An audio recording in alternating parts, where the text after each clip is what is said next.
За тэгээ мөнгө байхгүй ажлын хэсэг байгуулагдаад л баахан ярих юм шиг шүү дээ.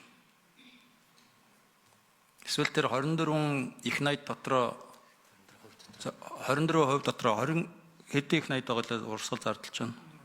26.5 дотроо зохицуулт хийж болох юм уу? Энээс нь хасах юм.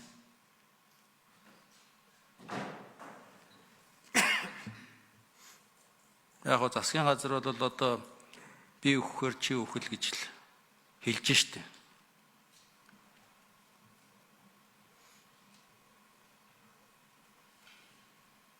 Хичнээн ажлын хэсэг гаргаад шийдвэр гаргаж чадахгүй мөнгө байх юм ч тэгээд ямар шийдвэр гаргахгүй.